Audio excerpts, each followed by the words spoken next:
cài snai luôn ái nè bà bà cái bạc lưng mà cắt mà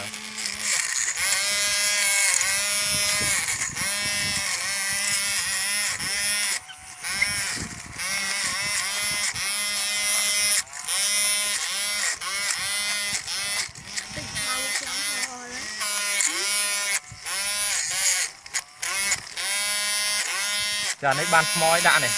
mò nhóm mò cồm mò bẹn phòn nhóm cho nhóm phi nó đã nó cho phi nhóm à mò cơm nhóm phi giờ lấy cắt anh ấy đúng khăng rồi bật đĩa này bị tâm bạc dạ nhóm thế nhóm đang cho cho mấy cơm nhóm rồi cắt mai mà bạc rồi dạ anh ấy nó đang sao vậy nè bạn ấy bắt đây này mở anh ấy bạn ấy bật mình còn tạ đấy nhóm á ô anh ấy bật cà tiên bà một đai đây một à dạ một nở nhóm 50 hả dạ mở nào bật bạn ấy bật đấy đã con tạ hòm tiên vâng không tạ quý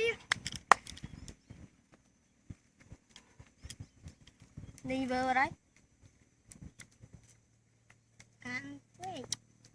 lôi phi trời hòm nào trời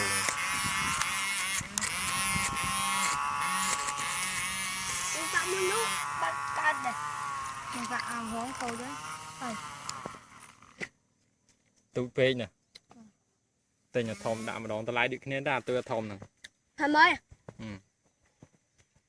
bà có hóm mà con là không nè bà can mà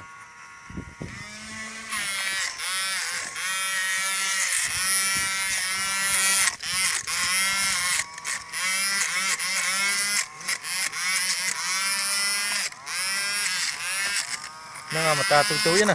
bà đâu tin anh con khlang cái đó nè xây luôn ta đó nó khlang cái đó nè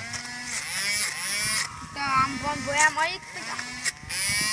nó mua làm rồi xong cắt mắt tay nè làm rồi mua một bó nè à mua bón nè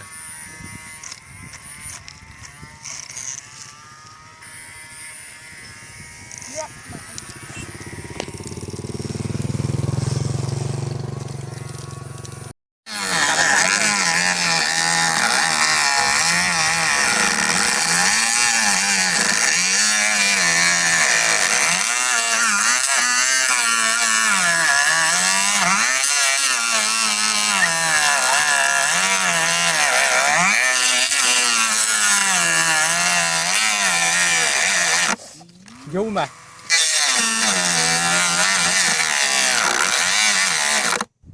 hãy vô cái trái mà cắt mặt rút lại cắt to thêm ta cắt đá chứ ở đây dùng vật sao ya anh định phăng chưa anh nha lương đi